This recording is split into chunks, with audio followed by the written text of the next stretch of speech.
God, I love that intro music. I think that every time. That's our friend Chris Cawthon. I said, come up with something that would have been at the warehouse in the 90s, and that's what he came up with. It's great. I love it. So, you guys, today, I've been really looking forward to this. We have got Father Christopher Foley from the band Luxury. And all of you warehouse people, I'm sure, are sitting back and being like, wait a second, did they actually play the warehouse?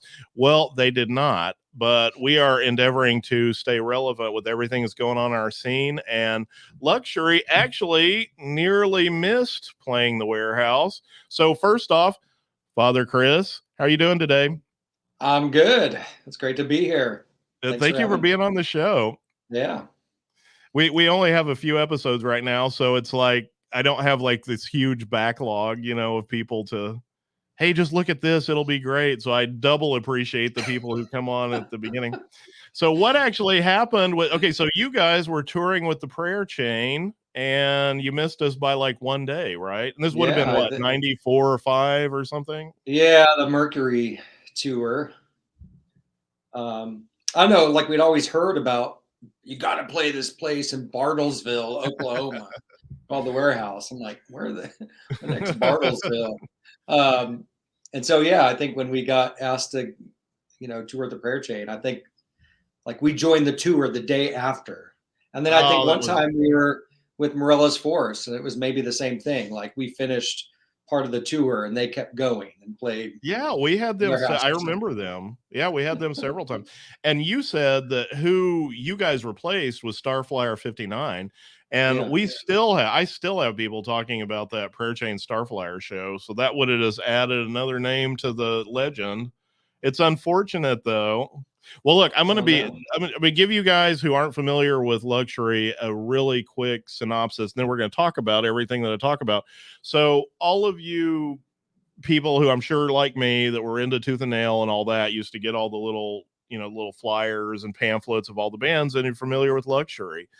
But the strange part was I wasn't that familiar. I mean, I knew there was Luxury. I knew you're on Tooth and Nail, but I just really wasn't that familiar with what you were doing.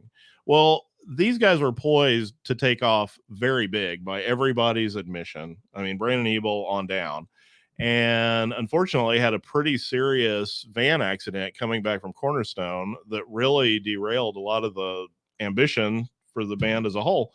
Uh, but then after that, something double strange happened, and 3 of the 5 members all became priests in the Orthodox Church, Eastern Orthodox Church. So it's kind of the story that just keeps getting more and more interesting. So, with all that said, let's jump way back to the beginning of it. So, Yeah. you guys signed to Tooth and Nail. Yep. Tell me about that. And this was in early 90s, right? It was 94. We played the impromptu stage at Cornerstone on the last day of the festival. We kept trying to get on the impromptu stage. We brought all our gear. We put it in the back of some friend's station wagon and drove up there. And we played the last day. But there was already had been kind of a buzz going on with the band. The Prayer Chain guys were big fans of ours, and we played with them a lot when they'd come out to the East Coast, and they were talking us up to Brandon and other people, and they said, "You guys got to play this Cornerstone." And I thought, well, all right, we'll go.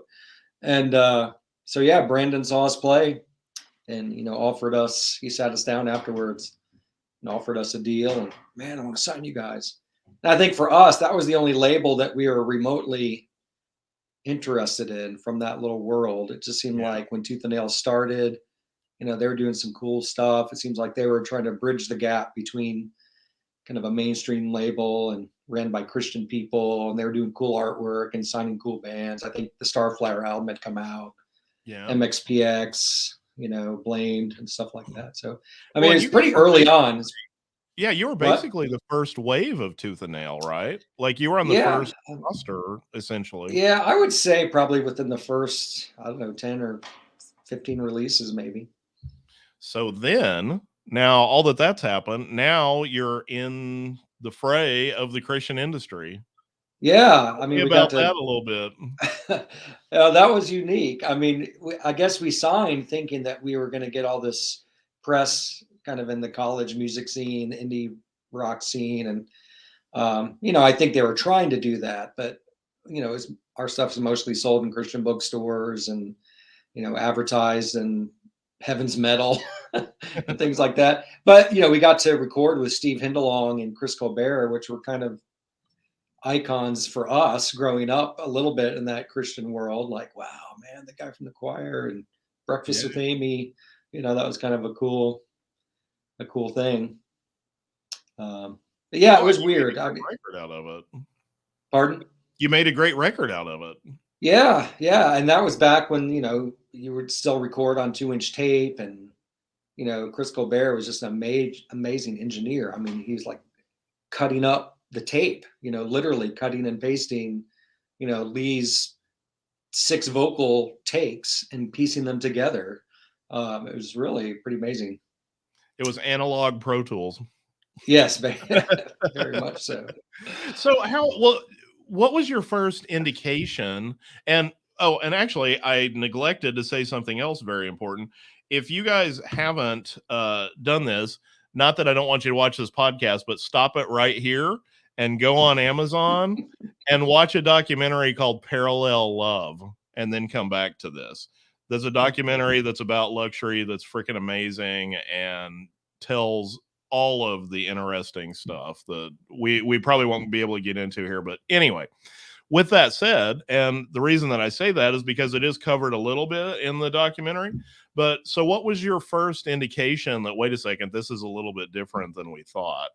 I mean, like showing up with a van and a trailer of gear at some small church or something. And yeah, it was weird. When we would book our own stuff locally, we were mostly playing just the normal venues and things like that. But we did a tour. Trying to think which tour that would have been. I don't know. It was one of our first tours with somebody from Tooth and Nail booking it and everything. And man, we're playing these Christian events. And I can remember in San Antonio, we pulled up to this skate park. I think we were with Morelos Forest at that point. And we get out and some pastor is there. And all of a sudden we discover that this pastor is going to get up and talk before we play. There's a guy with a camera there. There's some local access cable Christian show. And, the bass player, I get everything set up long before everybody else. yeah. So the guy comes up to me. Oh, we're doing this great program for the youth. And we want to know, since you're a Christian band, what's your favorite Bible verse? Oh, God. And I'm just like, oh, man. I don't want to Jesus answer this wept. question. So, I feel like I kind of sold my soul to the devil in a way. I felt cornered. I didn't know what to do. And I was like, well, Philippians 4:13, it's good to know that we can do all things through Christ or something. And I just felt dirty. I felt like I was just playing a part, and I was just, I'm not doing this anymore. So we got up to play. Well, the guy went up and started just yelling at these kids for like 45 minutes, telling them how awful they are, their music, their punk stuff. And, he's just yelling at these kids, and they locked the gates so the kids couldn't leave. Of course. And we were getting so mad. Like, we're just like, why are we playing after this? So then at some point we were supposed to get up on the stage and start getting our stuff ready to play. And the guy was just going on and on. So we just started. We just like went right into our song, because we're just like, this guy has to stop, man. It's just not right what this guy's doing. And that's when I kind of felt like, we're not in Kansas anymore. So man, I would pay to see that cable access show. Oh man, I hope it's not in existence anywhere. I just, it just felt isolated. I mean, that's pretty bad. I mean, was that one of the really bad thing, or was that just par for the course with touring? I mean, there was another time where some promoter for the Atlanta Fest or something wanted to pray with us before the show, and it just felt so contrived and so like we had to prove ourselves. So like we all scattered, like we didn't want to, like they kept trying to find us, and we kept trying to, not that we didn't want to pray before, but it's just, I don't know, to somehow justify playing this rock and roll, we had to kind of prove that we were to God, that by praying. I don't know, it felt so weird. And I think they finally found a few of us and they prayed over us and laid hands on us. And it's just not what we Yeah, yeah. would normally do. And I don't know, just awkward moments. And a lot of promoters who, had never done it before. Like we played this one place in Louisiana with this young kid. He was probably 15. He was booking the show at this little storefront church. He Yeah. didn't know anything about, he hadn't read the writer. He didn't know that he had to pay us. And, we're trying to be nice and, but, we're not doing it for free. And he's like, oh, am I supposed to feed you guys? And so he had to get his dad to bring us to Wendy's to buy food for us in Morelos Forest. And I would oh have man, loved to have listened in on that phone conversation with him telling his dad why he's got to take this band to Wendy's. and there was like 15 people at the show, and you're like, you feel bad for the guy. He's not going to make his money, but we needed to have gas Yeah, money. yeah, We had a guarantee, and oh man, it's just yeah. Well, and Awkward moments. everybody was kind of figuring it out at that point. I Yeah, mean, it's because true. really, really, in my opinion, what our scene represents is it's kind of not really halfway, but maybe 3/4 of the way in between CCM and the general market. So I Yeah, mean, they really weren't doing that prior to you guys, and bands right. started doing that. So Kind of the first generation. yeah, well, and I Yeah. mean, the questions that you had would remain. You know, I Mhm. mean, but I think you guys were the first round of bands and people that were asking those questions. Is Yeah. it right to sell this stuff? Is it right to?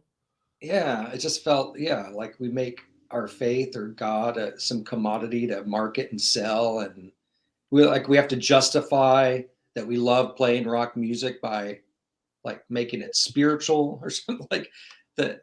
Can't the music itself just be creative? And Yeah, like, why does it have to be like carry something, in order to justify it or so? It's just, well, and it in was that weird. regard, you guys were so ahead of the curve on that because you were, and this is covered quite extensively in the documentary. But like, you had what I'm remiss to say.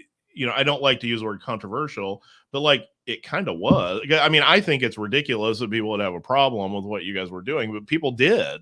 I mean, like talking about looking down a boy's shirt and stuff like, you know what I mean? It seems silly now because like that's what the world is discussing is things like Yeah. that. But for you guys to say that in 1994 created some problems. I mean, what?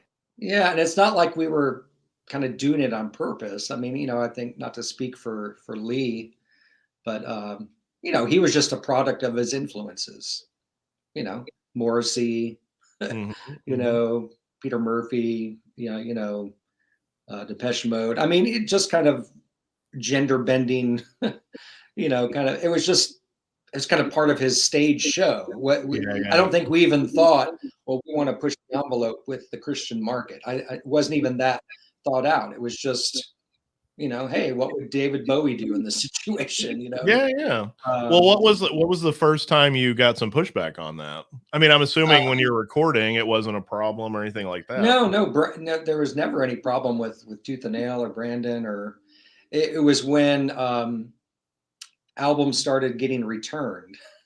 Oh, So, Tooth and Nail would tell us, oh, there's albums being returned for controversial lyrics. And we're like, what? Like, I mean, in our mind, we're like, what's controversial? Like, I don't think it even occurred to us that we were trying to be controversial, or I don't know. It's just like, okay, well, I guess some circles aren't ready for for this type of entertainment or something. And that's the weird thing, is like we never had this sense like we were trying to push the boundary. We were just performing what kind of from the scene that we were a part of.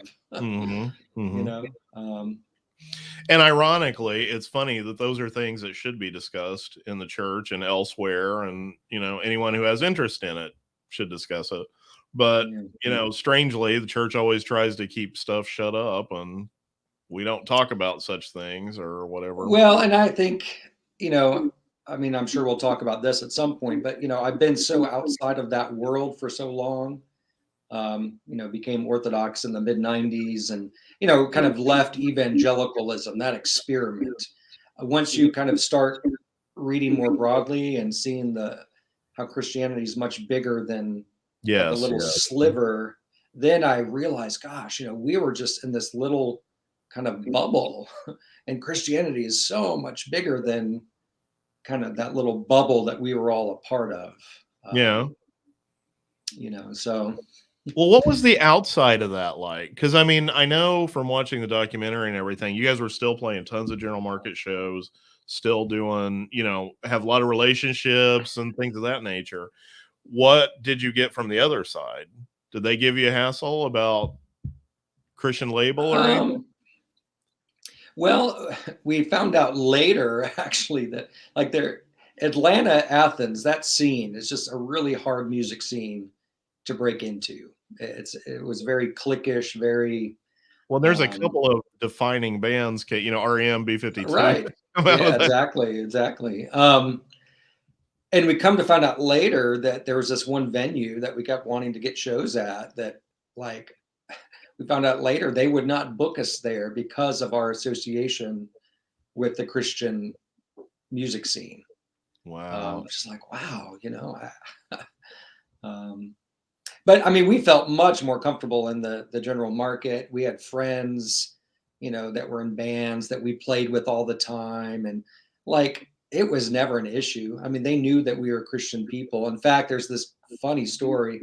We played a Tuesday night in Pensacola, Florida. So we drove like 8 hours to play the beer buffet at this little dive club in Pensacola with these friends of ours, Sunbrain, that we played with all the time. And so we get there, we call the house up of where we're going to stay that our friends Sunbrain hooked us up with. And the guy picked up the phone and was like, "Oh, are you luxury? Okay, yeah, you're going to stay with us. Do you guys smoke pot?" And we're like, no, not really. He's like, "Okay, well, if you do, just let me know because we've got some." I'm like, "Oh, okay." So then we hooked up with the Sunbrain guys who we were going to play with, and we told them that story, and they're like, "Man, we've been in Pensacola all week looking for pot, and then the Christian guys get into town, and they get offered it, the first day." You look safe. You don't look like narcs. Yeah, so I mean, that's the kind of relationship I guess we had. Like, with these other bands, they didn't see us as some kind of threat because they knew we were Christians. Because we ran a venue, much Yeah. like the Warehouse in Toccoa, Georgia, for a few years, and we had all these bands come through, and we didn't limit it to just Christian bands. We had any bands from Athens, Clemson, Atlanta would come through. We'd book them. Oh, nice. Hey, well, can I enter? Since you did that, did yeah. you guys ever have Mastodon play then? No, we didn't. I think they came along after we stopped being involved in that venue, probably 95, 94. Some other people took it over, but gotcha. no. Yeah, I was thinking like big Georgia guys are, Mastodon's kind of one of the cream of the crop there. Yeah, I don't think they were around yet. No. Such a great band too. Geez. They are a great band. So take me back a little bit to one of those shows. I mean, did you have trouble during the shows? I mean, would people yell shit and stuff at you or what? Like, when we were playing? Yeah. No. So the crowds were like completely on board with it. Oh yeah. I mean, it was probably some of the Christian shows where people were a little more like, what's going on? But the the general market shows, they were. I mean, because I don't think people knew that we were, Christian people or anything like that, and the general market wouldn't have been offended by our stage presence or anything. But the Atlanta, Christian music scene was a pretty great one. I mean, that's where Bulletproof Music was based. Marty Bush, David Vanderpool ran the Pterodactyl. There's just a lot of support in the kind of Christian underground scene in Atlanta. A lot of the bands supported each other, and So I think even some like Mud 5-0's out of there, I think. yeah, They? I think Yeah. they were from Savannah, but they played up there all the time. Yep. Savannah, Midnight in the Garden of Good and Evil. I've still right. never been there.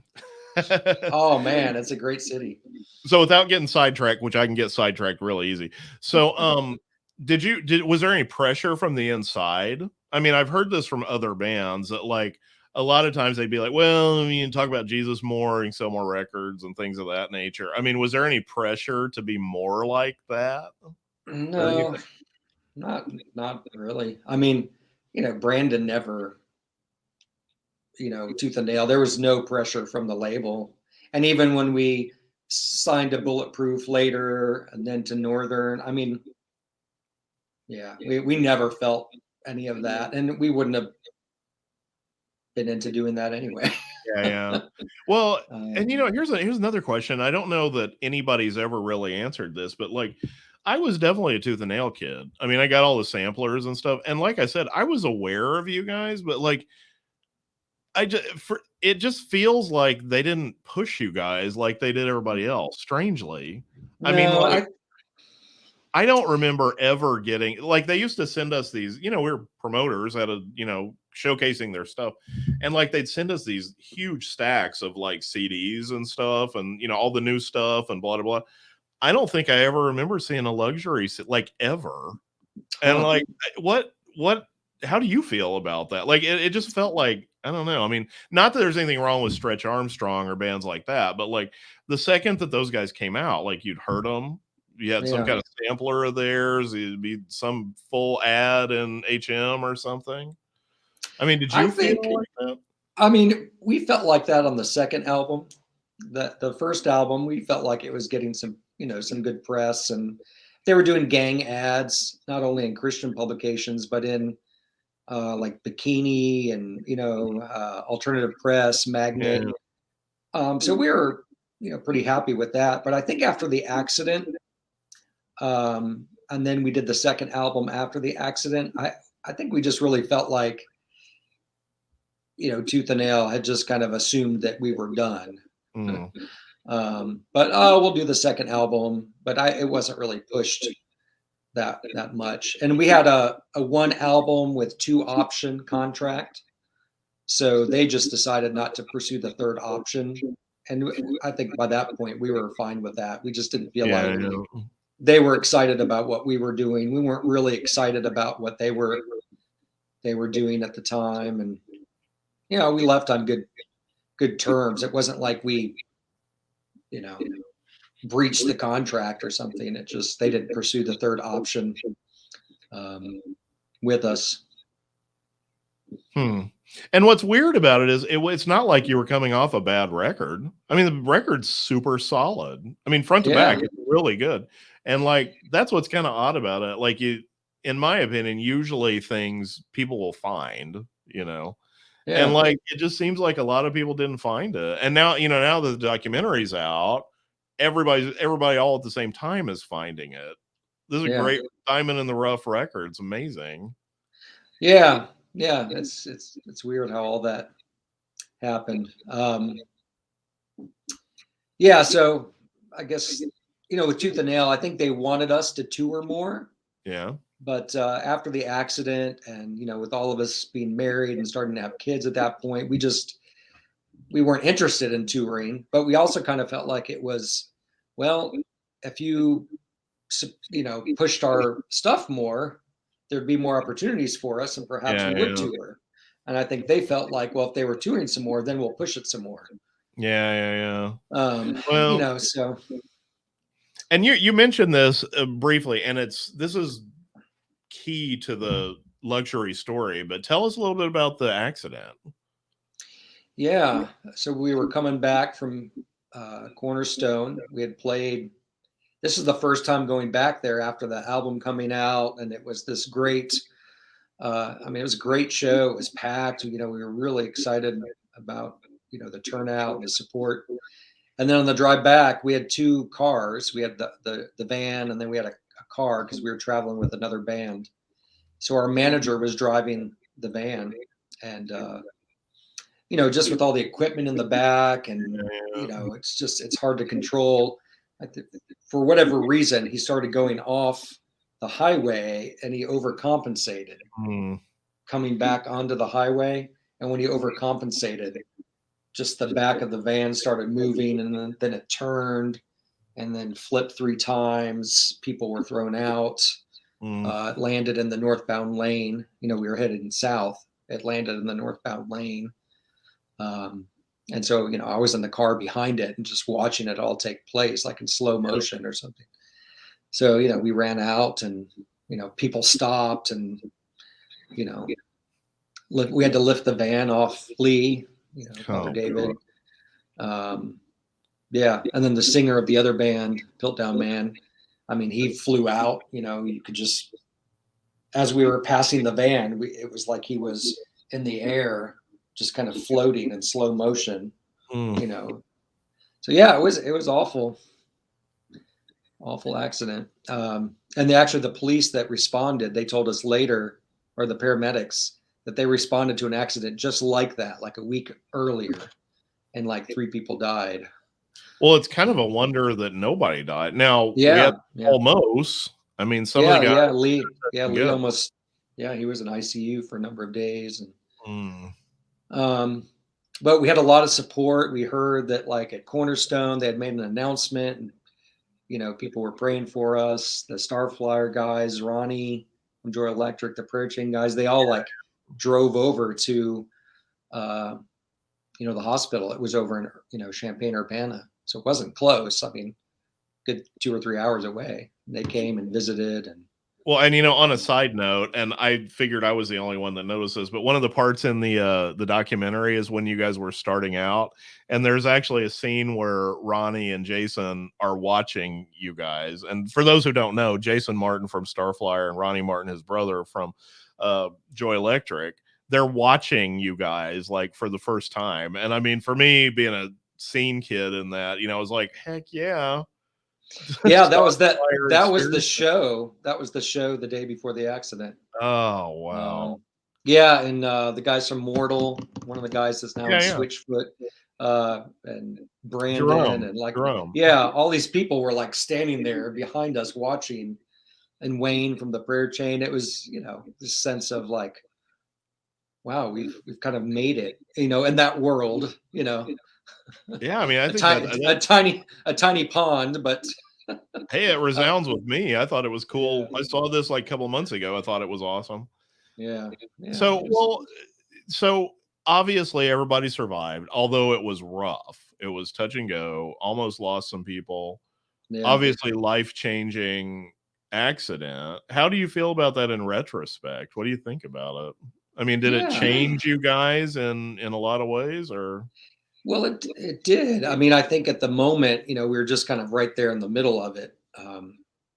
You know, so you're just kind of responding to it as it comes. But I think in retrospect, the 2 things I would say is it kind of sobered us up in terms of just, you know, kind of making it. Didn't seem quite as important. Yeah. You know, trying to, oh, you know, your friends almost died, you know, you're just grateful everybody's alive. And then I think in hindsight, because of that, I think if we would have tried to make it as a band and kind of give our full time life to it, I don't know if we would have handled it well. I don't know if it would have gone well. So in some ways, I think we're all thankful that the accident happened, because it kind of kept us from, I don't know, pursuing that dream. And I don't know, like a lot of the bands we knew that like tried it full time and got signed to bigger labels, and you know, it just, in some ways it kind of destroyed their lives. I mean, the ones we know, I mean, on multiple levels, not just like they got involved in sex, drugs, and rock and roll, but just, you know, for 10 or 15 years they tried to do this thing, and then, you know, it kind of worn down, and then like, what do you do now? You know, and just. Well, I think with a lot of people, like that's the best time of their life. And I'm not dogging that, because I think it's amazing, but like, you know, that's what they do. I mean, with you guys, it's like, that's part of your story. It's not your story. It's part of your story. Yeah. And I think, we were around right before all those bands could have done it. Like Mm. to do it full time then was really hard. I think like the Tooth and Nail era in like the 2000s, like it's just a different story, you know. Yeah, Um, and those bands were able to, tour, get on the Warped Tour, there was just a lot more support, and I just don't think we could have done it then well, I'm in gonna the in drop a the cool, I'm gonna 90s. drop a cool name here. I got to interview Henry Rollins twice, and Wow. one of the times I talked to him, he was telling me all these. I don't know if you've ever. I would recommend to anybody, if you haven't read it, not just Father Chris. Anybody's listening, go pick up "Get in the Van" by Henry Yeah, Rollins. It's I've his read it. memoir on the Black Flag. Oh yeah, it's awesome. That's great. And I was asking him about that, and they had to fight. I mean, it was crazy. I mean, people would throw pee on them. They'd have to fight the promoters. I mean, it was pretty It was nightmarish. it was a different Yeah, time. and he described it to me. He said we felt like we had machetes trying to trudge through the jungle, and the little path that we made is now turned into a 4-lane superhighway with Starbucks every block. And that's you guys in that time trudging through with the machetes, I think. Yeah, it was very different. Like we would have killed to get on those big tours and big shows, but there just weren't those opportunities, back in the early mid 90s. Well, and now there's kind of the Yeah. big machine of it. I mean, it's like they just plugged themselves into it. You Yeah. guys, there was no machine, like you were making it. Yeah. Well, so let's jump ahead a little bit, and here's the part that I'm sure the public access people are scratching their heads over. But you and Lee and your other guy became Yeah, Jamie. priests. Yeah. Yeah. So what was how did that, I'm sure that was a crooked path that led from luxury to the priesthood. Yeah. Gosh, yeah. And it's such a yeah, how to tell that story. I mean, I guess, around the same time that there was a double trajectory going on. While the band had formed, we were at the small Christian liberal arts evangelical school that I went to because I wanted to study missiology and I wanted to become a missionary of some kind. I didn't know what kind, but I never thought about being a pastor. I thought maybe going to Amsterdam with YWAM, working with street punks and drug dealers, or Yeah. I don't know. My fiance at the time, she wanted to go to Papua New Guinea and do Bible translation work. So that was all going on while in the early days of luxury and all of that. So, but during that time, we were part of a small local church, and our assistant pastor, worship leader, kind of led our small group Bible study. He started studying the history of the church, the history of like liturgical Christianity, and he started bringing that to our small group, and it was just resonating so much with me and Lee in particular, because I think we were just kind of burnt out on the evangelical experiment. Just like going to these shows where this guy's yelling at the kids, and I remember going to youth group events in high school where I'm looking around and everybody's having this ecstatic experience, and I'm like, is there something wrong with me?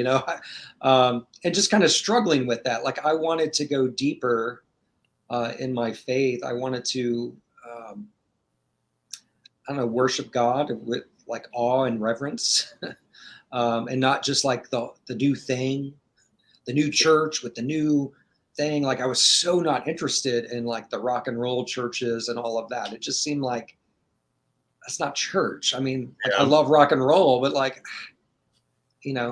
boomers, okay, boomers assume that like the Gen X kids would want that in their church. But most of the people that we knew didn't want that in their church. They were kind of hungering for something with, more history and tradition behind it. So, make a long story short, there was a group of us that kind of went on this journey towards the Orthodox Church together.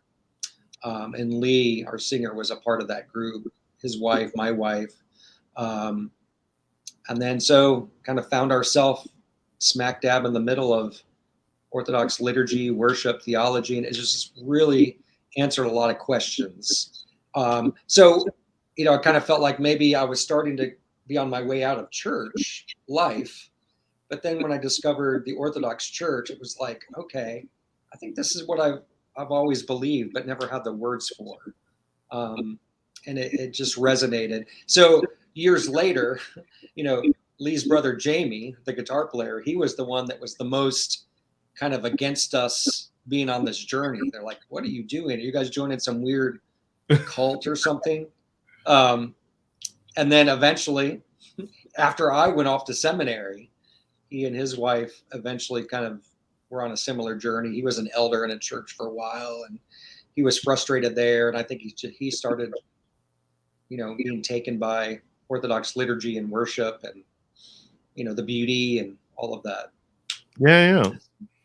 So, and then eventually, after becoming Orthodox, I kind of picked back up the mantle. This is when luxury was kind of really slowing down. Yeah. The thought of maybe going to seminary. I didn't know that necessarily I was going to become a priest, but I knew maybe God was opening that next door to go to seminary. Went there, and then eventually it seemed like God opened that door to, become a priest. And then it was about maybe 5 or 6 years later that Jamie and Lee went to seminary together.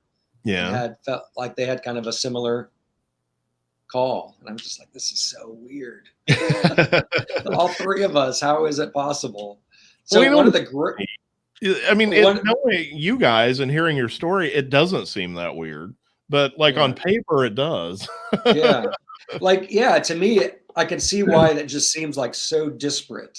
But I think for us, it was just this seamless, I think just this whole idea of, Orthodox theology doesn't teach kind of a distinction between like a secular versus secular versus sacred dichotomies. It's just like there wouldn't be kind of a Christian music scene, because just by virtue of being a Christian who is creating, one is offering something up, hopefully beautiful and redeemable. And there isn't this sense of having to couch it a certain way. Like you don't have to like justify it or something. And and so strangely, you don't get so much pushback because of the messenger. I mean, for you as a priest to say these things, they aren't as shocked by it as a rock band. As crazy as that sounds, Yeah, I think it's been somewhat of a challenge. I mean, I think some Orthodox don't necessarily know what to do with, these three Orthodox priests who also still have this life as a rock band. And, but, everything we do in the Orthodox Church, especially as priests, like we get a blessing from our bishop, to do. So like when we decided to record trophies and do all of that, like we contacted him, told him what we were doing. And, then when Matt Hinton started doing this movie, we again asked about that. And I think the one thing that he just said, I mean, he trusts his priests. I think he just said, remember who you are. Did you have to approve the Warehouse podcast being on? Yeah, we'll have to send this for approval. We got to send it up to the top. No, but I think there's the sense that, the bishop trusts his priests. Yeah. And knows that we're not like getting the band back together and, quitting, abandoning our parishes to go, play rock and roll for 6 months, we still are fully committed to our parishes and our, parish life and all of that.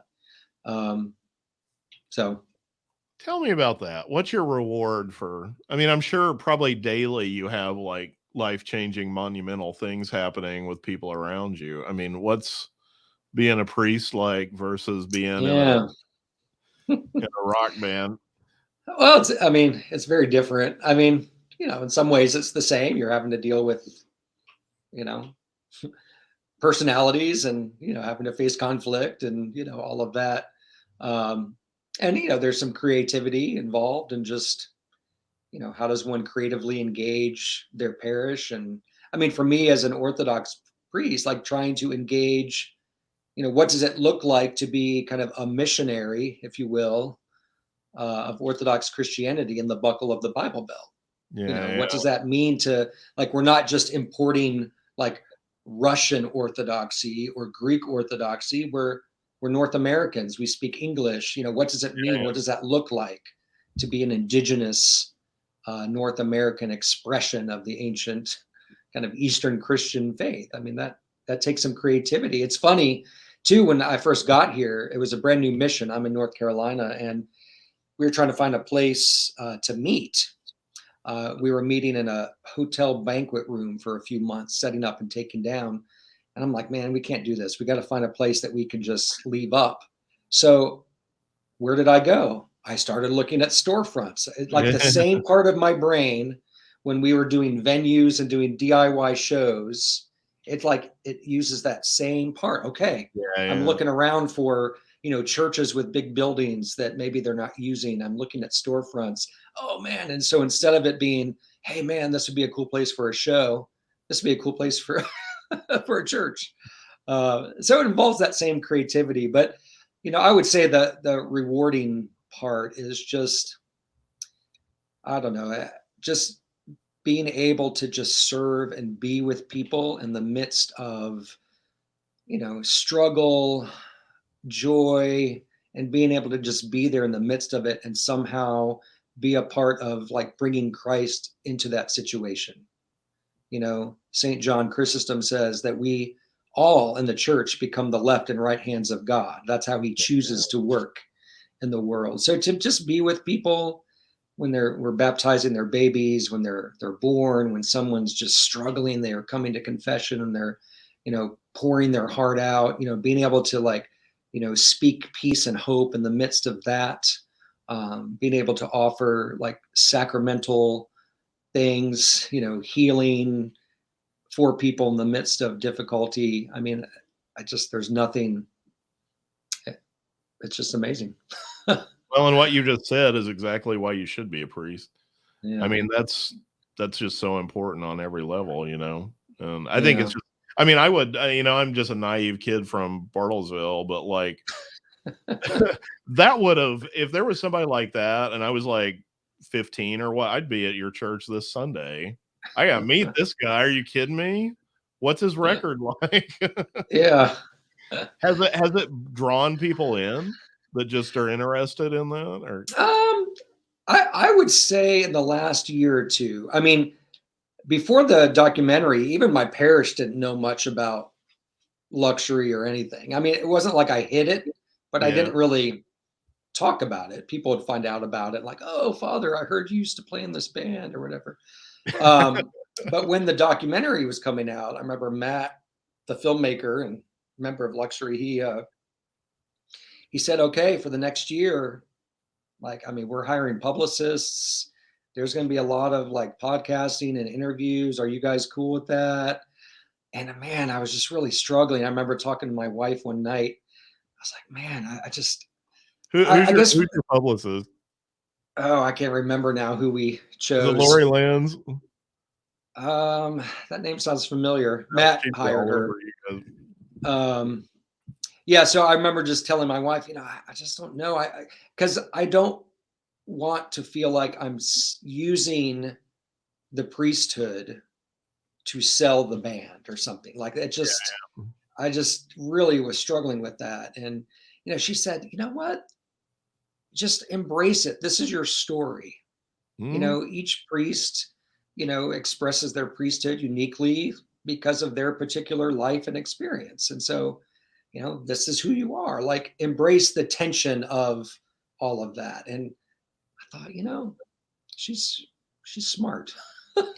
And I'll tell you who told me. I said I was only going to drop one name. I'll drop another one. Sixpence used to play at the Warehouse a lot, and I was talking to Lee Nash one time, and this was actually after they got big, and she made the statement, and it was so funny because like I could tell she wasn't trying to be profound. She was just saying what she thought, and she was like, "We're so busy focusing on what we ought to be that we forget what we are." Right. And I thought that is some wisdom right there. And like, that's basically what your wife said. Like, this is who you are. Yeah. Yeah. So that's been really cool, actually, the last few years. I think it has helped me feel a little more integrated. Like, this is my whole life. And it wasn't like, here was the bass player luxury life. And now here's the priesthood life. Like, it's like God is giving it back in a totally different package. Like, this is unique. You have something unique to say because of your particular experience. Most people from the underground music scene wouldn't be talking about Eastern Orthodox theology and about what it means to be a priest. And then most priests wouldn't be talking about, oh man, I used to be in this, indie band. And, so to answer your question, I would say in the last few years after the movie has come out, I mean, there's a few people that have kind of come around because they've seen the movie or heard about us or heard something on NPR. But the ones that have come and stayed, like that's not why they stay, obviously, because it can't be about any of that. The weirdest thing is when we had the screening of the film in Winston-Salem, and people in the church wanted to see it, but I wasn't really talking about it. I was kind of like, oh, this will be so weird to have people there. So someone pulled me aside after church one Sunday, said, Father Chris, you need to tell people that it's coming up, because if people find out after the fact, they're going to be disappointed that they didn't know about it. And I was like, oh, okay. That's so the true. next That's a good point. Yeah, so the next Sunday, the first time I've ever said anything about the band, like kind of from the pulpit, so to speak, it was during announcements, and I said, well, some of that I play in this band, Luxury, and everybody just kind of started laughing because, like, duh. But had kind of like publicly acknowledged it. And I said, well, and there's this movie coming out about our story. It's this Thursday. If you want to be there, don't feel like you need to kind of like that's very. So then, the screening, and then we had the Q&A afterwards. And I'm sitting up there at the Q&A and I'm looking out, and like 90% of the people there are like my parishioners. And so it was good. It was good fun. Well, I try and keep these short because I know you got other more important things to do than I do. Right. I got one more question though. So what's next on both fronts, like with the band and with your priesthood? Well, with the band, we Lee, or Father David, he's kind of the primary songwriter now. So he'll come up with stuff and then he'll send it to us and we'll demo it. And that's what happened, at least with Trophies, the last album. So he's got like 16 songs written or something like that. Wow. So you're So sitting on some stuff, huh? Yeah, so we've demoed them, but he's not too happy with where they're at right now. So our original plan was to start doing some studio stuff like this fall, but I think we're just gonna kind of put that off till maybe the summer. And it looks like we're going to be able to release the 2 Tooth and Nail albums on vinyl, which are very exciting. Nice. Because they're going to be colored, or are they going to be just normal? Yeah, we don't know yet. But I mean, for a while it was really hard for the old catalog to get licensing. Yeah. And so it looks like that's going to happen. So I think that's what we're going to focus on, is getting those 2 out, and then hopefully go in the studio sometime. Oh, sweet! Just in time for Furnace Fest 2020. Well, that was the original plan, but I think we would have already had to be in the studio by now. Well, then you'd have to tack on a couple of dates to get you there and to come back and everything. Yep. Play Bartlesville. Yeah. Well, the warehouse is still there. It's just we don't control it anymore. Oh, okay. It's like an auto parts or an auto body place now, but like we still put on shirt. As a matter of fact, Chase just put on Head from Korn like a couple of weeks ago. Yeah, we could definitely get you guys for Reformation Fest 2022. Yeah, man. Reformation Fest. I don't know if you want to have an Orthodox band at Reformation Fest. I mean, I think that's what makes it great, right? Most of the people that were at Reformation Fest didn't even know what we were talking about. Well, and it's funny, and I was talking about being a naive kid from Bartlesville, but like one of my dear friends, actually, did you listen to any of our other podcasts? Yeah, I listened to that first one at least. Okay, well yeah, Jason. So he always describes everybody as like, everybody around here is a recovering Baptist. So I'm definitely a recovering Baptist, but like when I think of like, the Orthodoxy and Catholicism, I think that's the big, like anybody can be a preacher around here. I mean, you just say you are, but I mean, like you guys are like the big self-ordained. like, that's serious, Yeah, I mean, we have apostolic succession. I mean, the bishop that ordained me can actually trace his kind of ordination lineage all the way back, That's to a the pretty big apostles, deal. which is, it is a big deal. It's kind of sobering actually to think about. I And myself just our got ordained. Now it's what? just so I could marry same sex couples, Just but like, yeah, right. yeah, I don't preach or anything. I just marry you if you need it. Oh wow. So I So will our say this real quick, Chris. yeah. Because my old roommate was Greek Orthodox, and Oh, so okay. we got 2 Easters out of the deal. And so I was looking on the Wikipedia for the founder of the Eastern Orthodox Church is Jesus Christ. Yes. The only church I've ever seen, like when I've done like research on things like who is this, and I found out who we were interviewing. It says on here, founder is Jesus Christ. See, it's the big It's like, leagues. yeah, I'm it's telling like you. it's like they're like, yeah, we're gonna pull that. We're in the farm club. Nobody down here. else has Like those founded guys it. are the big league. Yes. We've got like different people, like these different guys and all this, but Jesus Christ, like they went Yeah. right for Well, the I mean, yeah, the I think triple that's what dog drew dare. me. That's what drew me to Orthodoxy is that it wasn't about like some guy, in 1930 with some revival service and starts a denomination, like it's pre-denominational. I mean, it's, we trace that lineage back, to the very beginning. And, certainly in the East and the West, there was a big split in 1054, Right. depending on who you talk to. I mean, we would say that we were trying to maintain, everything, that point on. And, that's where the West became the Roman Catholic Church and the Eastern churches became what is the Eastern Orthodox Church now. So, yeah.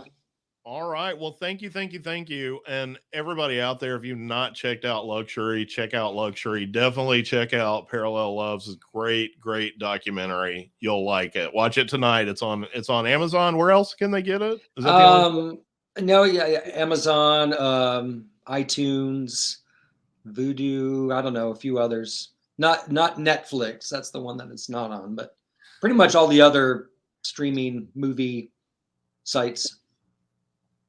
I don't know. I don't know. I don't know if it still is, but I think it was like $3 when I got it. It still wow. is. Yeah, it's yes, great. Well worth it. and it's on Apple TV too. So Oh yeah, Apple TV. Yeah. Yeah. So fund us. We need not that we'll Yeah. see any of that money.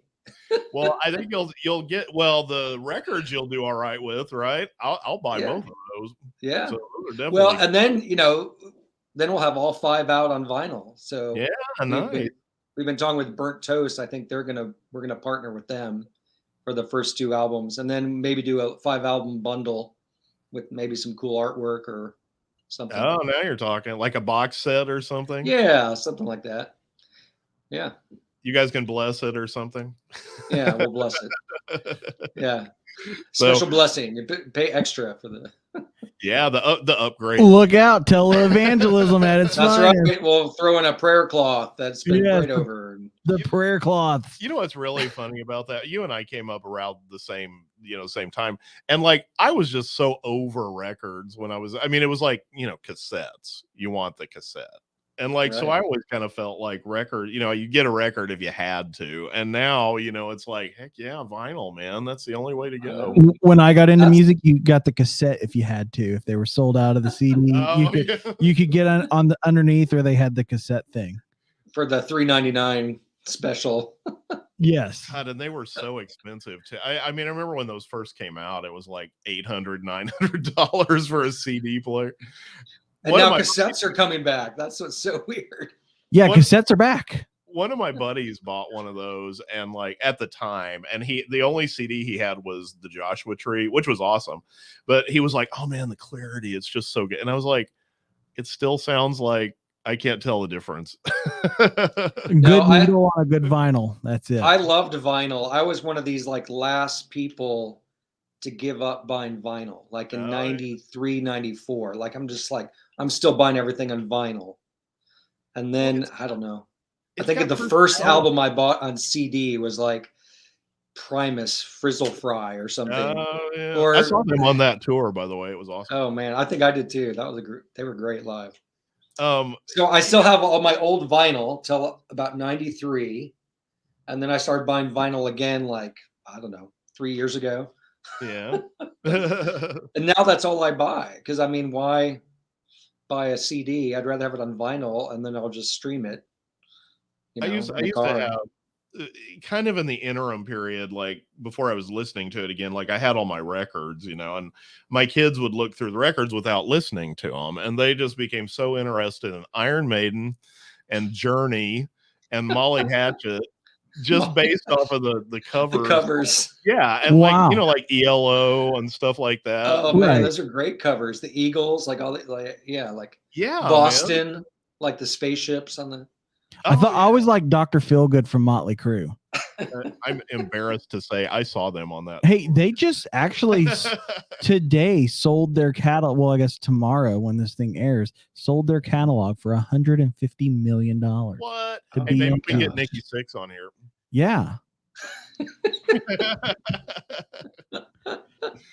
All of my embarrassing bad taste in music comes out on this show. I didn't even mention the Sean Cassidy thing. I still got that. record. Man, that's probably worth money too. Chris, do you think Black Sabbath was the first Christian metal band? Absolutely. That song, oh, what's the name of that song? I know After Colorblind? Forever. After Forever, yeah. Have you ever thought about your soul? Can you be saved? Man, that's like the first Christian metal song. See, me and my dad got into this discussion about that, and I sent him the lyrics to that the other day, and he said, "Yeah, I mean, it seems like something somebody would listen to." Who was that? I was like, Black Sabbath, Dad. Quit dogging on my slippers. Well, the funny thing is I grew up in this time where, my parents had me listening to these, Bad Messages and rock music tapes and all that. And I always loved Don't you listening wish to you those. still had those though? Like the I tapes that do. were like, you're going to hell for this. But I mean, I would find out about new bands through that stuff. But I remember them talking about Black Sabbath so much, and I was like scared to death to listen to Black Sabbath. And then I remember someone in high school, and it had that song on there, After Forever. I'm like, this is a Christian song. What's the problem with Black Sabbath? Yeah. So Well, funny. Doug Van Pelt, I actually was telling Chase this. We were having this conversation the other day. Doug Van Pelt from HM, from Heaven's Yeah. Metal, he told me that he thought that it was Number of the Beast by Iron Maiden. So now the votes are Black Sabbath and Iron Maiden. I'm gonna say Black Sabbath over that. Yeah, Actually, I'm going to go with you, Chase. Well, see, Definitely because Black Sabbath. I work for a Presbyterian church, like that's my day gig, and so I wore house shoes the other day, and I had Black Sabbath. I have these Black Sabbath shoes that Courtney got me, my fiance, and my dad's like, they let you wear that trash up there, and I was like, yeah, and so it started like this whole thing about like Black Sabbath being the first Christian metal band, and like the whole Masters of Reality. Was it really, did they believe in Jesus, and did they believe in like God, or was it just to try to get rid of the bad press of being a satanic band or something like that? And so I sent After Forever to my dad, and he was like, yeah, I could see people thinking, that's got a good message. I was like, yeah, it's Black Sabbath. Chase, I'm impressed that your dad's still fired up over it. Like, my parents are just kind of given up. Like, they don't even care anymore. But like Chase's dad's like, oh, hell, man. My dad doesn't. Wow. My dad has a sense of humor, but it's not like he'll watch a movie and laugh about something, but he's not like you can joke around and poke fun at things, or he doesn't have that type of thing, because once you laugh at a dirty joke, you've let the devil in. Oh. And so that's kind of how it goes. And so it's always kind of awkward with him when things, and so I'll kind of always like to poke the bear, and my mom's just like, you have to stop doing that. Like, he's losing his mind thinking about like Give your dad a heart attack. yeah, they're like, oh no, my dad's got his rod and staff out, and he's like, I'm gonna go get my sheep. Chase, that's the second step. You listen to the Christian rock, and the next thing you're gonna be telling dirty jokes. I know, because possibly drinking beer, maybe. Right, because apparently they've all left the faith. They Except weren't for in the those that faith became from the priests. beginning. Yes. Except for the bands that became priests. So there's that. So all right, I said we were gonna keep we're it done. short. We're done. No, this is great. I could talk all night. Hey, Father Chris, stay on here for a second. When we cut it off, I wanted to talk a little bit. But anyway, thank you. All right. And again, everybody who's listening, go listen to Luxury. You'll Yes, appreciate it. they're on Spotify. You can do that after you watch us on Spotify and follow us anywhere that you follow stuff at Warehouse Pod. It's all one thing now. We don't have to go and have multiple deals. I shortened everything to Warehouse Pod. I know, right? Thank you, Chris, for being on here. And Oh no, thanks so much. This is fun. Parallel Love and Luxury. So we'll send it on out, guys. See ya.